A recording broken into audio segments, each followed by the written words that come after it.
मैं पोल खोल के चैनल से खान साहब, और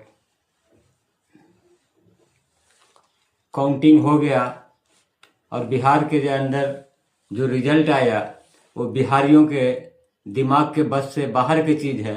और मैं भी एक आम जनता हूँ और मैं पूछता हूँ सबसे पहले विपक्ष के उन नेताओं से, राहुल गांधी से, तेजस्वी यादव से, प्रशांत किशोर से, और जो बड़े बड़े लीडर जो विपक्ष में हैं, मैं उनसे सवाल करूंगा, क्योंकि हम एक आम जनता, आम वोटर हैं। आप पूछिए चुनाव आयोग से, आप पूछिए प्रधानमंत्री से, आप पूछिए अमित शाह से, आप पूछिए उनसे कि जब 8 बजे वोट काउंटिंग शुरू हुआ तो उस टाइम 8:05 में पांच सीट से गठबंधन आगे थी। 8:10 में 10 सीट से महागठबंधन आगे थी। 8:15 में 20 सीट पर इंडिया गठबंधन आगे थी।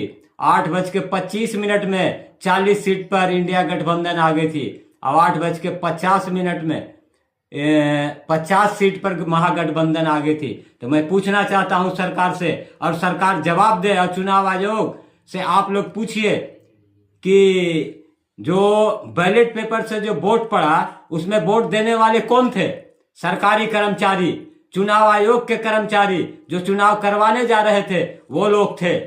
और जैसे ही बैलेट पेपर काउंटिंग शुरू हुआ, इंडिया महागठबंधन जीत रही थी, और बैलेट पेपर खत्म होने के बाद जैसे ही ईवीएम मशीन खुला, उसके बाद जो है महागठबंधन नीचे आना शुरू हुआ, और महागठबंधन नीचे आना शुरू हुआ, एनडीए ऊपर जाना शुरू हुआ।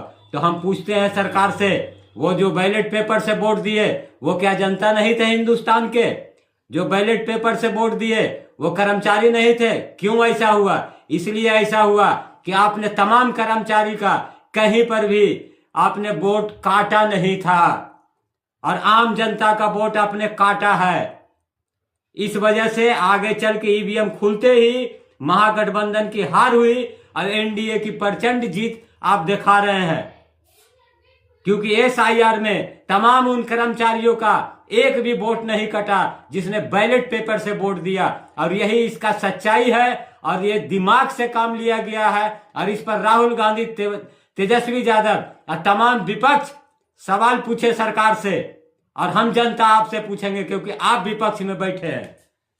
इसी के साथ मैं अपनी बातों को खत्म करता हूं।